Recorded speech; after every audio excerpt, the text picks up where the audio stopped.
اعوذ باللہ من الشیطان الرجیم بسم اللہ الرحمن الرحیم۔ ناظرین و سامعین السلام علیکم۔ شاہی اسٹوڈیو میں آپ کو خوش آمدید کہتے ہیں۔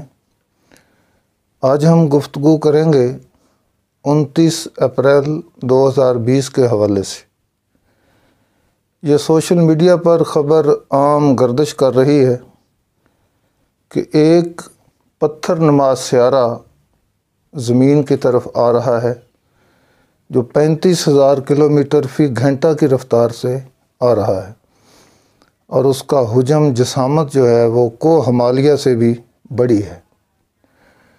اب کچھ لوگ کہتے ہیں کہ وہ زمین سے ٹکرائے گا، زمین کو تباہ کر دے گا اور قیامت قائم ہو جائے گی، لیکن وہ سیارہ زمین کی جسامت سے بہت چھوٹا ہے۔ اگر وہ زمین سے ٹکراتا بھی ہے تو کسی ایک حصے سے ٹکرائے گا، اسی حصے کو ڈیمیج کرے گا، ساری زمین کو وہ ڈیمیج نہیں کرے گا۔ کچھ کہتے ہیں کہ وہ زمین کے قریب سے گزر جائے گا۔ اگر وہ قریب سے بھی گزرتا ہے تو اپنے منفی اثرات چھوڑے گا، جس کے نتیجے میں گلوبل وارمنگ میں اضافہ ہو سکتا ہے، سمندر کا ٹمپریچر ہائی ہو سکتا ہے، آتش فشاں پھٹ سکتے ہیں اور زلزلے وغیرہ آ سکتے ہیں، گلیشیئر پگھل سکتی ہے۔ یہ ساری چیزیں اگر ہو جائیں تو یہ بھی تباہی کا باعث ہیں۔ لیکن اصل میں بات یہ ہے کہ اس کائنات کے اندر ہزاروں سیارے ہیں جو آزادانہ حرکت کر رہے ہیں۔ جب بھی کوئی سیارہ کسی جسم کے ساتھ ٹکراتا ہے، اس جسم کو تباہ کر دیتا ہے۔ یہ کوئی نئی بات نہیں، یہ پہلے سے ہوتا آ رہا ہے۔ اس حساب سے تو اس زمین پر کئی بار قیامت آ چکی ہے، جس کی ایک مثال ڈائناسار ہیں۔ ڈائناسار ایک خطرناک جانور تھے، تو جب وہ سیارہ زمین سے ٹکرایا تو زمین کو اس نے تباہ کر دیا، ڈائناسار کو مکمل طور پہ ہلاک کر دیا۔ تو آج ڈائناسار کا کہیں نام و نشان تک نہیں ملتا۔ تو اصل میں یہ ایسا ہوتا کیوں ہے؟ جب انسان اللہ تعالیٰ کے کاموں میں مداخلت کرتا ہے تو پھر تباہی اس کا مقدر بن جاتی ہے۔ ایک بات یاد رہے، قیامت کا علم، قیامت کا ٹائم کنفرم کرنا یہ انسان کو زیب نہیں دیتا، کیونکہ اس کا علم صرف اور صرف اللہ تعالیٰ کی ذات کو ہے یا ان عظیم اور پاک ہستیوں کو ہے جن کو اللہ تعالیٰ نے اس کا علم عطا کیا ہوا ہے۔ اور اس کے ساتھ ساتھ یہ بات کہنا کہ قیامت کو ابھی دیر ہے، یہ بھی اللہ تعالیٰ کے علم میں مداخلت کے مترادف ہے۔ قیامت کب آئے گی، جلد آئے گی یا دیر سے آئے گی، یہ دونوں حالتوں میں اس کا علم اللہ کو ہے۔ ہمیں نہ یہ کہنا چاہیے کہ 29 اپریل کو قیامت آ جائے گی، نہ ہمیں یہ کہنا چاہیے کہ قیامت ابھی نہیں آئے گی، ابھی اس کو بہت دیر ہے۔ ہمارے مرشد پاک فرماتے ہیں کہ آدم کی ایک اولاد تھی جو روحانیت میں اتنے عروج پر پہنچ گئی کہ وہ اللہ تعالیٰ کے کاموں میں مداخلت کرنے لگ گئی۔ وہ بیت المعمور تک رسائی رکھتے تھے۔ بیت المعمور وہ جگہ ہے جہاں اللہ تعالیٰ فرشتوں سے مخاطب ہوتا ہے۔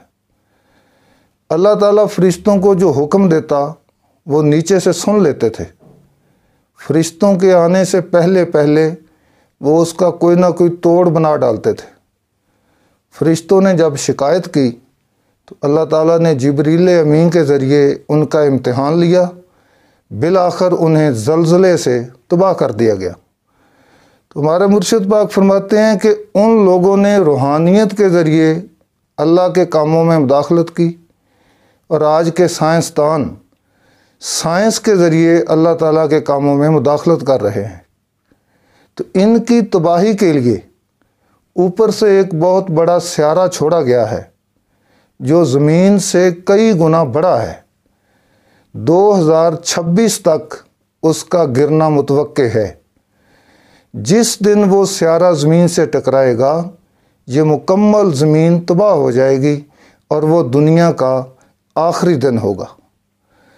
ہم مسلمان ہیں، ہمارا جس طرح موت پر ایمان ہے اسی طرح قیامت پر بھی ایمان ہے۔ موت برحق ہے، قیامت بھی برحق ہے، قیامت نے ہر حال میں آنا ہے۔ تو ہمیں اس سے نہ ڈرنا چاہیے، نہ گھبرانا چاہیے، نہ راہ فرار اختیار کرنی چاہیے، بلکہ اپنے آپ کو اس کے لیے تیار کرنا چاہیے۔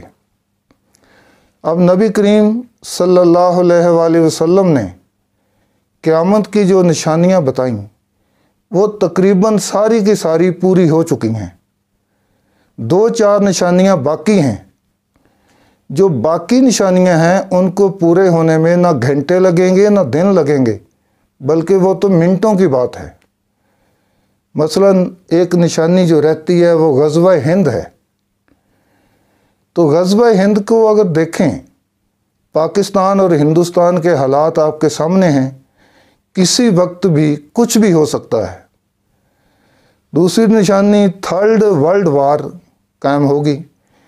اس کے لیے شیخ ناظم الحقانی رحمۃ اللہ علیہ نے فرمایا تھا کہ یہ کوئی اسلحے کی جنگ نہیں ہوگی بلکہ یہ ایٹم بم کی جنگ ہوگی۔ تو آپ جانتے ہیں کہ ایٹم بم کو پھٹنے میں کتنی دیر لگتی ہے۔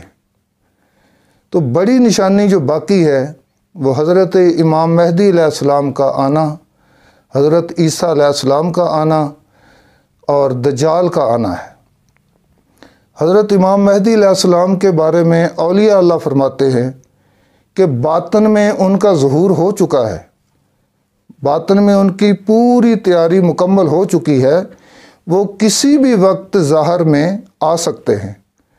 ان کے ظاہر میں آنے میں نہ گھنٹے لگیں گے نہ دن لگیں گے، بلکہ منٹوں کی بات ہے۔ تو یہ سب کچھ کسی بھی وقت ہو سکتا ہے۔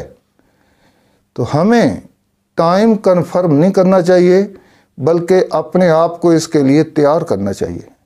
وہ تیاری کیا ہے؟ انسان جب انسان بن جاتا ہے، اشرف المخلوقات بن جاتا ہے، پھر پوری کائنات اس کے تابع ہو جاتی ہے۔ آپ اشرف المخلوقات بنیں تو اس سے یہ ہوگا کہ قیامت نے تو آنا ہے لیکن اس کی تباہ کاریوں سے آپ محفوظ رہ سکیں گے، کیونکہ میرے پاک نبی نے ارشاد فرمایا کہ قیامت مومنین پر قائم نہیں ہوگی۔ تو مومنین وہ لوگ ہیں جو اپنے اندر کو بیدار کرتے ہیں۔ تو اس تیاری کے لیے انسان کو اپنے اندر اترنا پڑتا ہے۔ اندر اترنے کا جو گیٹ ہے وہ انسان کا قلب ہے، لیکن اس قلب کے اوپر 1,80,000 پردے ہیں۔ وہ پردے جب تک نہیں ہٹیں گے انسان اندر نہیں اتر سکتا۔ وہ پردے اپنی محنت سے نہیں ہٹ سکتے، وہ اللہ کے کسی کامل ولی کی نگاہ کیمیا سے ہٹتے ہیں۔ جب اللہ کا ولی اپنی نگاہ کیمیا اس قلب پر ڈالتا ہے تو وہ 1,80,000 پردے ہٹ جاتے ہیں، قلب کا منہ کھل جاتا ہے، پھر وہ اللہ اللہ کرنے لگ جاتا ہے۔ تو انسان کے اندر 16 مخلوقیں ہیں، یوں سمجھیں کہ 16 سیارے ہیں جو اس کائنات کے سیاروں سے کہیں زیادہ پاورفل ہیں، کہیں زیادہ ہائی سپیڈ کے حامل ہیں۔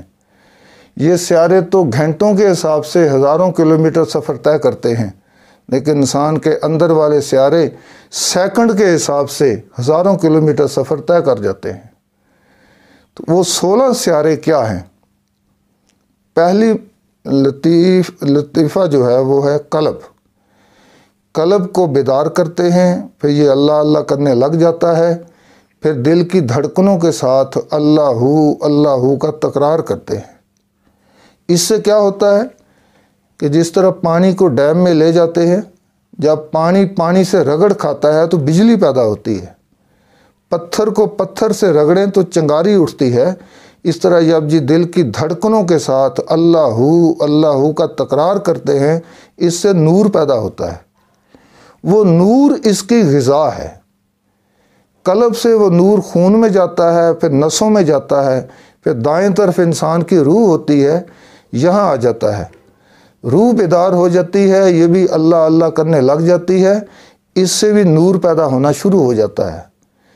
پھر تیسری مخلوق قلب کے ساتھ، اس کو لطیفہ سری کہتے ہیں، یہ بیدار ہوتا ہے، پھر خفی، اخفا، پھر انا، اور پھر ناف کی جگہ پہ لطیفہ نفس ہے۔ یہ 7 لطائف بیدار ہو کر اللہ اللہ کرنے لگ جاتے ہیں، ان سے نور پیدا ہونا شروع ہو جاتا ہے۔ پھر ان 7 لطائف کے خلیفے ہیں، باڈی گارڈ ہیں، جن کو جثے کہتے ہیں، ان کی تعداد 9 ہے۔ قرآن اور حدیث میں ان کے ثبوت موجود ہیں۔ 7 لطائف اور 9 جثے، یہ 16 مخلوقوں کو جب یہ نور ملنا شروع ہو جاتا ہے تو ان کی پرورش ہونا شروع ہو جاتی ہے۔ 12 سال لگتے ہیں ان کو پروان چڑھانے میں۔ 12 سال جب نور کی غذا دی جاتی ہے، یہ بالکل بالغ ہو جاتے ہیں، پھر یہ پرواز کے قابل ہو جاتے ہیں۔ پھر جب یہ جسم سے نکلتے ہیں، یہ سیکنڈ میں ہزاروں کلومیٹر کا سفر طے کر جاتے ہیں۔ کوئی مخلوق خانہ کعبہ کا طواف کرتی ہے جا کر، کوئی روضہ رسول پہ حاضری دیتی ہے، کوئی بیت المعمور پہ جا کر حضور پاک کی اقتداء میں نماز پڑھتی ہے فرشتوں کے ساتھ، کوئی عرش اعظم پہ جا کر اللہ کا دیدار کرتی ہے۔ تو خلا میں جتنے بھی سیارے ہیں، یہ عرش پر تو نہیں جا سکتے نا، لیکن انسان کے اندر والے سیارے یہ تو عرش تک چلے جاتے ہیں۔ تو جب انسان ان کو تیار کر لیتا ہے، پھر قیامت آئے، آفات آئیں، مصیبتیں آئیں، کچھ بھی آئے تو انسان پہ اس کا اثر نہیں ہوگا، انسان ان تباہ کاریوں سے محفوظ ہو جاتا ہے۔ تو اب کرنا یہ ہے کہ ہم بجائے اس طرح توجہ دیں کہ سیارہ گر رہا ہے، قیامت آ رہی ہے یا قیامت کو دیر ہے، اس سے ایک طرف ہو کر اپنے اندر اتریں، اندر کی 16 مخلوقوں کو تیار کریں، تاکہ آپ آنے والے آفات و مصائب سے محفوظ رہ سکیں۔ اس کا طریقہ آپ کو بتاتے ہیں، کیونکہ یہ پریکٹیکل ہے، آپ پریکٹس کریں۔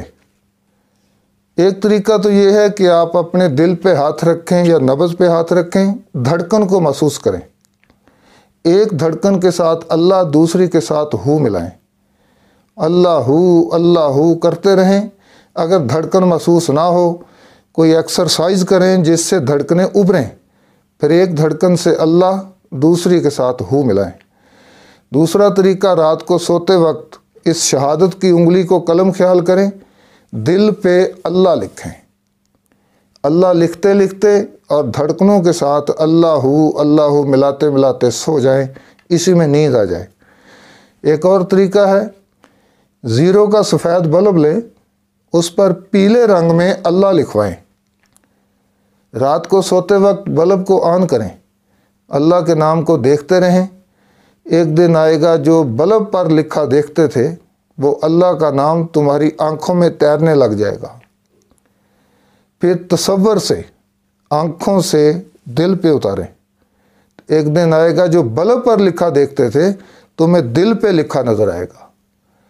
اس وقت قرآن کہتا ہے، اولئک کاتبہ فی قلوبہم الایمان، کچھ لوگ ایسے ہیں جن کے دلوں پہ ایمان نقش کر دیا گیا ہے۔ یہ اللہ کا نام ایمان ہے۔ ہمارے مرشد پاک فرماتے ہیں، پولیس کی مہر لگے پولیس والا، اور اللہ لکھا گیا اللہ والا۔ یہ اس کا طریقہ ہے، یہ ہمارے مرشد پاک کا فیض ہے، یہ فیض عام ہے سب کے لیے، اس میں کوئی بیعت نہیں ہے، کوئی نذرانہ چندہ نہیں ہے، کوئی شرط، کوئی پابندی نہیں ہے۔ آپ دنیا کے جس کونے میں بھی رہتے ہیں، جس مذہب اور جس مسلک سے بھی تعلق رکھتے ہیں، کیونکہ یہ 16 مخلوقیں ہر انسان کے اندر ہیں، آپ یہ ذکر قلب حاصل کریں، اللہ کے نام کا اپنے دل پہ تصور کریں، اسی تصور میں آنکھیں بند کریں اور آواز کے ساتھ آواز ملا کر اللہ پڑھو جی اللہ اللہ اللہ اللہ اللہ اللہ اللہ اللہ اللہ اللہ اللہ اللہ پڑھو جی اللہ اللہ اللہ اللہ اللہ